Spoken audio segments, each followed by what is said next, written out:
Hello everyone. आज मैं complex analysis से रिलेटेड एक क्वेश्चंस डिस्कस करने वाला हूं और ये क्वेश्चंस सीएसआर नेट जून 2023 के पेपर में पूछा गया हुआ था। और देखिए क्वेश्चंस क्या क्या रहा उसे समझ लीजिए। Consider the functions f defined by f of z is equal to 1 by 1 minus z square for z belongs to C such that 1 minus z square is not equal to 0. Which of the following statement is true? तो देखिए questions क्या कह रहा है उससे समझ लीजिए। यहाँ में एक फंक्शंस डिफाइन करके दिया हुआ है और फंक्शंस कुछ इस तरह से डिफाइन है, आप लोग देख सकते हो। तो इस फंक्शंस के अकॉर्डिंग जो भी स्टेटमेंट यहाँ दिया हुआ है ऑप्शंस में, उस पे हमें बात करना है। फर्स्ट में क्या लिखा हुआ है, F is an entire functions. तो जो फंक्शंस दिया हुआ है इस पे बात करना है, क्या ये एंटायर है। और सेकेंड में क्या है, कि z इज इक्वल टू 0 पे ये सिंपल पोल रख रहा है। और थर्ड एंड फोर्थ में टेलर सीरीज एक्सपेंशंस के बारे में बात किया हुआ है। तो चलिए हम लोग एक एक करके सभी ऑप्शंस के ऊपर डिस्कस करते हैं। चूंकि हमारा फंक्शंस यहाँ क्या है, 1/qz के फॉर्म में है। और जब इस तरह से हमें फंक्शंस मिल जाए तो qz के पास जितने ऑर्डर का जीरो होगा उतना ही ऑर्डर का पोल होगा किसके पास, f ऑफ z के पास। तो सबसे पहले हम लोग इसे सॉल्व करते हैं और देखते हैं किस पॉइंट पे हमें जीरोज मिल रहा है। तो यहाँ से हम लोग qz लेट कर लेते हैं। qz इक्वल टू क्या है, 1 माइनस जेड स्क्वायर। जहाँ से इसे जीरो की इक्वेट कर देते हैं तो यहाँ से क्या आएगा, z square plus z minus 1 equal to 0। इसे सॉल्व करेंगे तो जेड की वैल्यू मिल जाएगी, हमें क्या मिलेगा, -1 प्लस माइनस अंडर रूट यहाँ 1 minus 4 into -1 into 1 divided by 2 into 1। तो यहाँ से क्या आ जाएगा, -1 प्लस माइनस अंडर रूट क्या आ जाएगा, under root 5 and divided by 2। तो यहाँ से हमें दो रूट मिल गया, जेड इक्वल टू क्या, -1 प्लस माइनस अंडर रूट 5/2। तो हमें जब qz के पास दो जीरोज मिल रहे हैं तो f ऑफ z के पास हमें दो पोल मिलेगा और दोनों पोल क्या होगा, सिंपल पोल होगा, क्योंकि दोनों डिस्टिंक्ट यहाँ रूट मिल रहे हैं। तो यहाँ से हम लोग बोल सकते हैं कि जब इसके पास पोल मिल रहा है मतलब इस फंक्शंस के पास f ऑफ z के पास क्या है, सिंगुलैरिटी है। और जब किसी फंक्शंस के पास सिंगुलैरिटी आ जाए तो वो फंक्शंस कभी भी एंटायर फंक्शंस नहीं हो सकता। तो इस तरह से हमारा फर्स्ट ऑप्शन क्या हो जाएगा, डिस्कार्ड हो जाएगा, क्योंकि फर्स्ट में बोल के रखा हुआ है f is an entire functions. तो ये कोई भी एंटायर फंक्शंस नहीं है, क्योंकि इस फंक्शंस के पास क्या है, सिंगुलैरिटी है। तो इस तरह से फर्स्ट ऑप्शंस को हम लोग डिस्कार्ड कर देंगे। सेकंड ऑप्शंस देखिए, सेकंड ऑप्शंस क्या है, f has a simple pole at z equal to 0। तो यहाँ 0 पे कोई भी पोल हमें नहीं मिल रहा है। जो भी पोल मिल रहा है इस फंक्शंस के पास वो इस जीरोज के पास, मतलब इस पॉइंट पे हमें क्या मिल रहा है, पोल मिल रहा है। तो 0 पे हमें कोई भी सिंपल पोल नहीं मिल रहा है। तो इस तरह से सेकेंड ऑप्शंस को भी हम लोग डिस्कार्ड कर देंगे। अब बात करते हैं हम लोग थर्ड ऑप्शंस की। थर्ड ऑप्शंस एंड फोर्थ में क्या बता के रखा हुआ है, टेलर सीरीज एक्सपेंशंस कर दिया है f ऑफ z का।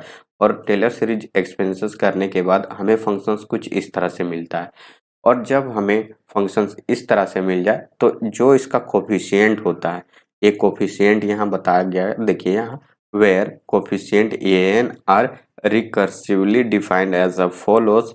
a नोट की वैल्यू दे के रखा हुआ है a1 एंड और सारे टर्म जो आएंगे यहाँ a2 a3 a4 वो कहाँ से हमें मिल जाएगा, इन टर्म के सम से हमें मिल जाएगा। मतलब यहाँ a2 फाइंड करना चाहे तो कैसे मिलेगा, n की जगह अगर 0 रखेंगे तो यहाँ क्या मिलेगा, a2 और a2 इक्वल टू क्या हो जाएगा, a नोट प्लस a1 हो जाएगा। तो इस रिलेशन से हमें क्या मिलने वाला है यहाँ, और जितने भी टर्म है a2 a3 a4 an, इस सभी टर्म का वैल्यू हमें यहाँ से मिल जाएगा। तो क्या करते हैं, इस फंक्शंस का पहले हम लोग टेलर सीरीज एक्सपेंशंस करते हैं और फिर जो फंक्शंस हमारा यहाँ गिवन है उसी फंक्शंस के साथ क्या करते हैं, हम लोग कंपेयर करते हैं। और कंपेयर करने के बाद इसका कोफिशिएंट फाइंड कर लेंगे और देखते हैं कि कौन सा कोफिशिएंट का वैल्यू क्या क्या मिलता है। तो देखिए यहाँ क्या है, f of z equal to 1 divided by 1 minus z square. अब यहाँ जो टेलर सीरीज एक्सपेंशंस दे के रखा हुआ है वो जीरो के करस्पॉन्डिंग सीरीज को एक्सपेंड करके रखा हुआ है।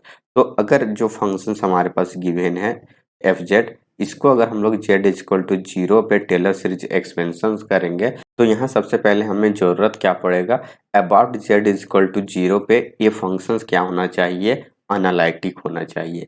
तो देखिए अगर हम लोग z इक्वल टू 0 यहाँ रख देंगे तो इस फंक्शन के पास कोई भी सिंगुलैरिटी नहीं मिलने वाली है, मतलब इस फंक्शन को कहीं भी कोई प्रॉब्लम नहीं होगा। तो एक चीज तो हम लोग यहाँ से कह सकते हैं कि अबाउट z इक्वल टू 0 हम लोग यहाँ टेलर सीरीज एक्सपेंशंस। तो देखिए अगर हम लोग इसको इस तरह से लिखना चाहें तो यहाँ क्या हो जाएगा, 1 माइनस कॉमन ले लेते हैं तो यहाँ क्या आ जाएगा 1 minus Z plus z square लिखते हैं। अब इन टर्म को हम लोग न्यूमरेटर्स में लेके जाएंगे तो यहाँ से क्या आ जाएगा 1 minus Z plus z square का ये पूरे इनवर्स आ जाएगा। अब देखिए यहाँ हम लोग इसे एक्सपेंड कर देंगे बाइनोमियल एक्सपेंशन से। तो बाइनोमियल एक्सपेंशंस लगाएंगे तो उसके लिए हमें क्या चाहिए, ये जो टर्म हमारा दिख रहा है जेड प्लस जेड स्क्वायर, ये क्या होना चाहिए, लेस देन 1 होना चाहिए, मतलब यूनिट डिस्क के अंदर ये फंक्शंस अनालिटिक हमें मिल जाना चाहिए। क्योंकि अगर हम लोग जीरो के करस्पॉन्डिंग यहाँ फंक्शंस को अनालिटिक बता रहे हैं कि 0 पॉइंट पे ये फंक्शंस अनालिटिक है, तो इस जीरो के अराउंड हमें एक ऐसा डिस्क मिल जाएगा जिसके सभी पॉइंट पे फंक्शंस क्या होंगे, डिफरेंशिएबल हो जाएंगे, मतलब इसके नेबरहुड में सभी पॉइंट पे ये क्या होगा, डिफरेंशिएबल होगा। तो इस फंक्शंस को अगर हम लोग z प्लस जेड स्क्वायर को अगर मोड लेस देन 1 कर देते हैं तो अब हम लोग क्या कर सकते हैं, इसको एक्सपेंड कर सकते हैं बाइनोमियल से, इसे ओपन कर देते हैं। तो यहाँ से क्या आ जाएगा 1 plus z square plus z square का whole square plus z square to the power 3 plus dot dot, इसी तरह से हम लोग एक्सपेंड कर देंगे। अब देखिए हम लोग सभी जो पावर्स हैं, मतलब पावर 1 पावर 2 पावर 3, इन सभी को सेपरेट करके लिखते हैं तो देखिए क्या आता है उसके बाद वैल्यू। तो यहाँ से क्या आ जाएगा 1 प्लस यहाँ जेड लिखेंगे प्लस जेड स्क्वायर, एक जेड स्क्वायर का कोफिशिएंट हमें यहाँ से मिलेगा 1 और प्लस यहाँ से हमें एक जेड स्क्वायर का मिलने वाला है तो यहाँ से भी क्या मिलेगा 1 मिलेगा। तो ये होगा जेड स्क्वायर का कोफिशिएंट प्लस यहाँ जेड क्यू लिखेंगे और जेड क्यू का कोफिशिएंट हमें एक यहाँ से मिलने वाला है और एक टर्म हमें यहाँ से मिलने वाला है। तो जेड क्यू का कोफिशिएंट इस टर्म से कब मिलेगा, जब हम लोग इसे ओपन करेंगे a प्लस बी के होल स्क्वायर के रूप में। तो यहाँ से हमें एक टर्म मिलेगा 2 इंटू ए बी। तो a के जगह में यहाँ क्या है z है और b के जगह में जेड स्क्वायर है, तो यहाँ से क्या मिलेगा 2 इंटू जेड स्क्वायर। तो यहाँ से क्या आ जाएगा 2 इंटू जेड क्यू। तो जेड क्यू का कोफिशिएंट यहाँ क्या मिलेगा 2, तो यहाँ हम लोग लिखेंगे 2 और प्लस एक कोफिशिएंट हमें यहाँ से मिलने वाला है तो यहाँ से कोफिशिएंट क्या आएगा 1 आएगा। तो इस तरह से जेड क्यू का कोफिशिएंट, सिमिलरली इसी तरह से जेड 4 का हम लोग लिख सकते हैं। तो ये क्या हो जाएगा 1 plus Z plus 2 into Z square plus 3 into Z cube plus dot dot, इसी तरह से। अब देखिए इस वाले सीरीज को अगर इसे हम लोग ओपन करते हैं तो क्या लिखेंगे, f of z equal to a not plus a one z plus यहाँ जाएगा a two z square plus a three z cube plus dot dot, इसी तरह से हम लोग लिख सकते हैं। अब देखिए ए नोट को कंपेयर कीजिए इससे, तो ए नोट का वैल्यू हमें क्या मिल जाएगा, यहाँ से 1 मिल जाएगा और जेड का कोफिशिएंट यहाँ a1 है और यहाँ से जेड का कोफिशिएंट क्या मिलेगा आपको 1 मिलेगा। तो a1 इक्वल टू क्या आ जाएगा 1। इसी तरह से a2 का कोफिशिएंट हमें यहाँ से 2 मिलने वाला है, a3 का कोफिशिएंट यहाँ से 3 मिलने वाला है। तो इस तरह से हमें कोफिशिएंट का वैल्यू मिल गया। तो अब हम लोग ऑप्शंस में देखते हैं कि कौन सा कोफिशिएंट का क्या वैल्यू गिवन है। तो देखिए ए नोट का वैल्यू थर्ड में 1 है, a1 का वैल्यू 0 है, बट यहाँ देखिए a1 का वैल्यू 1 आया हुआ है।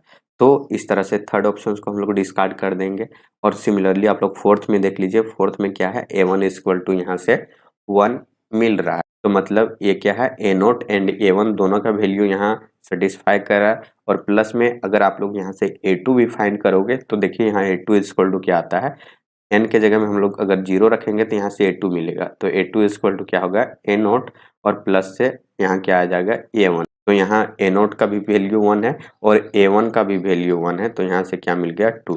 मतलब हम लोग बोल सकते हैं कि जो A2 का वैल्यू है वो क्या है, 2 है। तो यहाँ से A2 का वैल्यू 2 मिल गया। इसी तरह से हम लोग इसी तरह से और सभी टर्म का वैल्यू क्या करेगा, इस इक्वेशंस को सेटिस्फाई कर जाएगा। तो ऑप्शन फोर्थ जो गिवन है वो क्या कर रहा है, सभी कंडीशंस को सेटिस्फाई कर रहा है। तो मतलब जो हमारा फोर्थ ऑप्शन है वो क्या होगा, करेक्ट ऑप्शन होगा, और जो बाकी का ऑप्शन है वो यहाँ फॉल्स है। तो आई होप आप लोग को समझ में आ गया होगा। तो चलिए फिर मिलते हैं हम लोग नेक्स्ट लेक्चर्स में नए क्वेश्चंस के साथ।